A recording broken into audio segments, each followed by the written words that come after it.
ንጽጽር እናስተምራለን እያላችሁ በየግሩፑ 10-20 ሰው እየያዛችሁ የሰው ሃይማኖት ስታብጠልጥሉ የምትውሉ ይሄ የእናንተ ስራ ውጤት ነው። በነገራችን ላይ ከስራ የለቀኳቸውን ቪዲዮዎች ኮሜንት እዩ። 95% ስድብ ነው በሙሉ እንዳለ። ይሄ ሌላው እምነት ተከታይ አግሬሲቭ እንዲሆን እንዲበሳጭ አድርጋችሁታል። በየሩሙ እየገባችሁ የሰው ሃይማኖት የሚያመልኩትን ስታብጠልጥሉ እየዋላችሁ አንፕሮፌሽናል በሆነ መንገድ ማለት ነው። ይሄ እናንተ ስራ ውጤት ነው። ለምንድነው ፕሮፌሽናል ማትሆኑት? ከዘፍጥረት እስከ ራዕይ ዮሐንስ ስላወቃችሁት ብቻ ስላነበባችሁት ብቻ ለምን ታወራላችሁ?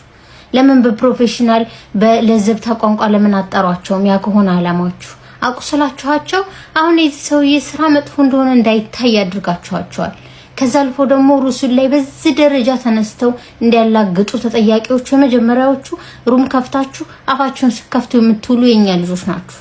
ፕሮፌሽናል ሆኑ፣ ተማሩ፣ ሁሱን እዩት። በጣም በስነ ምግባር ነው። ሲሰድቡት እንኳን አይመልስም። ሲያናግራቸው በስነ ስርዓት ነው። እነሱ የሚያመልኩትን ነገር አይነካባቸውም። ከመጽሐፋቸው ውጪ አያናግራቸውም። ለምን እንደዛ አታደርጉም? አቁሙ። በእናንተ ምክንያት የምንወዳቸው ህይወታችንን መስዋዕትነት የምናደርግላቸው ሩሱላችን አለይሂ ሰላቱ ወሰለም በእናንተ ምክንያት እንደዚህ ሲሰደቡ እያዩ ምንም አለማድረግ በጣም የሚያበሳጭ ጊዜ ላይ ነው የደረስነው፣ በእናንተ ምክንያት ማለት ነው። ተማሩ፣ ካልሆነ ውጡ። በቃ ወይ ፖለቲካው ይሻላችኋል። ስድብ ከሆነ የሆነ በቃ መራገጥ ከሆነ አለማችሁ ወጣ በሉና ወደ ፖለቲካው ወደ ምናምኑ ይሄዱ። ተውት፣ አታጋጩት። ውስጥ እየተንጫጫችሁ ነው፣ ተንጫጩ። እኔ ግን አሁንም ንጽጽር ላይ ለሚሰሩ ልጆች ጥያቄ አለኝ። ንጽጽር ላይ የምትሰሩ ልጆች ከየት ነው የምትመረቁት? ከየት ነው የምትወጡት? ሳይኮሎጂ ትማራላችሁ ሆይ? አሊሞቹ ያውቋችኋል ሆይ? ከየት ነው የምትወጡት? መሐመድ አብዱ ሰይድ የሚባል ስም ስለያዛችሁ ብቻ ወጣችሁ የሌላውን እምነት የሚተነኩስ ንግግር፣ ዱላ ቀረሽ ንግግር እየተናገራችሁ የሌላው እምነት ሪአክት ሲያደርግ ለዛ እናንተ ኃላፊነት ለምን አትወስዱም? ላለፉት 6 እና 7 ወራት እኔ ከስሩኝ ይሰማችሁ ነበር። በጣም መጥፎ ማለት ዱላ ቀረሽ ንግግር ነው የምትናገሩት። ሴንሲቲቭ ፓርት መርጣችሁ ስታስቀይሟቸው ቆይታችሁ አሁን ላይ ይሄ ሰው የተናገረውን ንግግር መጥፎ ሆኖ እንዳይታያቸው አድርጋችኋል። ይሄ እናንተ ስራ ውጤት ነው። ግን ያኔ ላለፉት 6-7 ወራት እኔ ስሰማችሁ እየታዘብኩ የነበረው ለምንድን ነው ህዝበ ሙስሊሙ ዝም የሚለው? ለምን ዝም አለ? ለምን አጉምጉሞ ለራሱ አውርቶ ለምን ዝም አለ? ያኔ ለምን አልተጮኸም? ከየትኛው ተቋም ነው የምትወጡት? በዛ ላይ ደግሞ ይሄ እናንተ ከላይ ሆናችሁ ስታስተምሩ መጽሐፍ ቅዱስ ቁርአን ከፍታችሁ ስታስተምሩ ከታች ያሉ የሚከታተላችሁ የተለያየ አይኪው ያለው ሰው ነው የሚከታተላችሁ። የአንደርስታንድ የማድረግ እንትኑ የተለያየ ነው ሰው የሚሰማቸው ማለት ነው። አግሬሲቭ ሆኖ የሚሰማለ፣ ፔሸንት ሆኖ የሚሰማለ፣ ይተማራል፣ ያልተማራል። ለእንደዚህ አይነት ሰዎች ትምህርት የምታቀርቡ ልታድኗቸው ከሆነ ዱላ ቀረሽ ንግግር እየተናገራችሁ በዛ መንገድ አይደለም። ይሄንን እሰቡበት። አሊሞችን በዚህ ጉዳይ ዝም ባይሉ ጥሩ ነው። ወደፊት ይሄ ነገሩ ወደ ጦርነት እንዳያመራ። ሀገሪቱ እኮ የራሷ ምስቅልቅል በጣም ብዙ ችግር አለባቸው። አሁን ይሄን ጉዳይ ተጠቅመው ፖለቲከኞች ደግሞ ነገሩን አዙሮ የብሔር ጉዳይ አስይዘው ሀገሪቱን ለመበጥበጥ ቆመው ተነስተዋል። መነሻው ግን የኛ ልጆች ናችሁ። ስለዚህ ኃላፊነታችሁን ውሰዱ። ባይዘዌ ልጁን ሆይ ብላችሁ ሰዓት ውስጥ ከታችሁ የአንድ ሳምንት አጀንዳ ከማድረግ ውጭ ሌላ ምንም የምታመጡት ነገር የለም። ምክንያቱም ስንጠይቅ የምንጠይቀው እኛ ህገ መንግስቱ ባሰፈረልን መብት በአንቀጽ 486 እስከ 487 ባለው ገጽ ላይ በሰፈረው ህግና ደንብ መሰረት እንጂ በጭፍን አይደለም። ህግን ላለፈ ደግሞ ሽፋን የምትሰጥ የትኛውም ቤተክርስቲያንም የትኛውም የሃይማኖት ተቋም የለም። መልካም። እሺ፣ አሁን ሁለት ነገሮችን እናገራለሁ። በደንብ አድርጋችሁ ታዳምጡኛላችሁ። ይህን ቪዲዮ ኮፒ ሊንክ ሼር ታደርጋላችሁ ማለት ነው። የመጀመሪያው የኛ ትዕግስት የኛ ዝም ማለት ምን ያክል ምንም አታመጡም የሚል ድምዳሜ ላይ እንደደረሱ እንግዲህ ሰምታችኋታል። ምንም አታመጡም ምን እንደምናመጣ እንግዲህ ከዚህ በኋላ የኛ ትዕግስት ፍራቻ መስሎ ከታየሽ እንግዲህ ምን እንደምናመጣ አብረን የምናየው ነገር ይሆናል።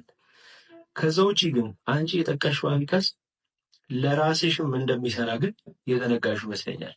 ሳላ እና ኢምራን የሚባሉ ሳላ አዳማ የሚኖረው ልጅ እና እዚህ አዲስ አበባ ያለው ኢምራን የሚባሉ ልጅ በክርስቶስ ላይ የተናገሩት በጣም አጸያፊ ነገር መቼም ቪዲዮን አልሰማሽውም ብዬ ለማመን በጣም ይከብደኛል። ስለዚህ የራስሽን ሸፍነሽ እፎይ እንዲቀጣ መተሽ የምታነበንቢው ፊልተርሽን ከፍተሽ መጀመሪያ የራስሽን ቤት ማጽዳት ያለብሽ። ስለዚህ አንቺ የምትናገሪው ነገር እኛ ጋር እንደሚሰራ አብረን ምን ይሆናል ማለት ነው። ለድፍረትሽ ደግሞ እኛም ምን አይነት አቅም እንዳለን እናሳይሻለን ማለት ነው። ስለዚህ እንቀጥላለን። እፎይ ማለት እኔ ማለት ነኝ። እፎይ ማለት እያንዳንዱ ኦርቶዶክሳዊ ማለት ነው። ስለዚህ እኛም በሕይወት አለን፣ እናንተም በሕይወት አላችሁ። ስለዚህ አብረን እንቀጥላለን ማለት ነው። እፎይ ተይዞ የአንቺ ጀሌዎች የማይያዙበት ምንም አይነት ምክንያት አይኖርም። ህጉ ለሱ ሰርቶ ለእነሱ ማይሰራ ከሆነ ደግሞ ያው እንግዲህ እኛም ወደምንሄደው እንሄዳለን ማለት ነው። አብረን አይደል ያለ ነው። እንቀጥላለን። እየተናገርኩት እኔ ያለ ማስረጃ አይደለም። በካምብሪጅ ዩኒቨርሲቲ ላይ መምህር የሆኑት ጄስቲን ሜጊት የተባለ ግለሰብ እንዲህ በማለት ይናገራል። አይሁዶች ኢየሱስ ክርስቶስን የገደሉት የአእምሮ ችግር ስለነበረበት ወይም የአእምሮ ታማሚ ስለነበረበት ነው በማለት ይናገራል ማለት ነው። ሌላኛው ስኮላር ደግሞ ቻርሊስ ቤንት ሳንጊል የተባለ ግለሰብ ወንጌላትን እንዳነበብኩት ከሆነ ኢየሱስ ክርስቶስ የአእምሮ ችግር ነበረበት፣ እብድ ነበረ በማለት በግልጽ ቋንቋ ይናገራል ማለት ነው። ታዲያ እነሱ ሲናገሩ ትክክል የሚሆንበት እኔ ስናገር ደግሞ ስህተት የሚሆንበት ምንም ምክንያት የለም። ምክንያቱም በቂ ማስረጃዎች ስላሉኝ ማለት ነው። ስለዚህ እኔ የተናገርኩበት መንገድ ከስኮላሮች አንጻር ነው። ስለዚህ ማስረጃዎች፣ በቂ ማስረጃዎች አሉኝ ማለት ነው። እንደሰማችሁት ነው እንግዲህ እኛ የምናመልከው አምላካችን ስጋውን የቆረሰልን ደሙን ያፈሰሰልን ደግሞ እስከ ሞት የወደደን ጌታችን መድኃኒታችን ኢየሱስ ክርስቶስን ነው። እንግዲህ በተደጋጋሚ ይህ ልጅ ክርስቶስን እብድ ነው፣ የአእምሮ መታወክ አለበት እያለ ብዙ ሲሰራ ቆይቶ አሁን ደግሞ ክርስቶስን እብድ ነው ብሎ ሰዎች እንዲያስቡና እንደዛ ክርስቶስን እንዲጠሉ ለማድረግ የገሌ ዩኒቨርሲቲ መምህር ስኮላር እያለ የተለያዩ ጽሑፎችን እየጠቀሰ ያመጣል። እኛ ክርስቲያኖች ክርስቶስን በተመለከተ የምንቀበለው መጽሐፍ ቅዱስ የነገረንን ነው። መጽሐፍ ቅዱስ ላይ እግዚአብሔር አብ ስለ ልጁ ስለ ኢየሱስ ክርስቶስ የተናገረውን ደግሞ ራሱ ጌታችን ኢየሱስ ክርስቶስ ስለ ራሱ የተናገረውን እንዲሁም ደግሞ መንፈስ ቅዱስ በሐዋርያት ላይ አድሮ ስለ ክርስቶስ የመሰከረውን እውነት ነው የምንቀበለው። ክርስቶስ ስለ ራሱ ሲናገር አይሁዳውያን ጥያቄ በጠየቁት ጊዜ አንተ ሳምራዊ ነህ፣ ጋኔን አለብህ ብለው በቅናትና በጥላቻ ተነሳስተው ክርስቶስን ተናግረዋል። የዮሐንስ ወንጌል ምዕራፍ 8 ቁጥር 48 ጀምሮ ይህንን ታሪክ ተጽፎ እንመለከተዋለን። እነርሱ ጋኔን አለብህ ሲሉት ክርስቶስ ቃል በቃል ምንድን ያለው? የለብኝም ነው ያለው።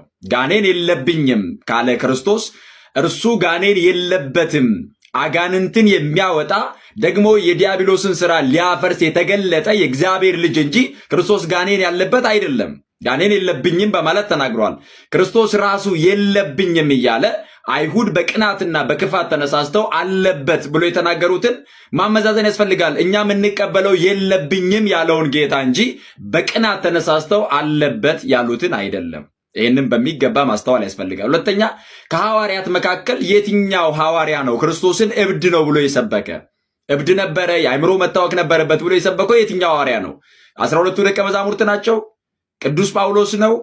የትኛው ሐዋርያ የትኛው ሊቅ ነው ክርስቶስን በዚህ መልኩ የሰበከው? ክርስቶስን ስለ ክርስቶስ ይህንን የተናገረ ማን አለ?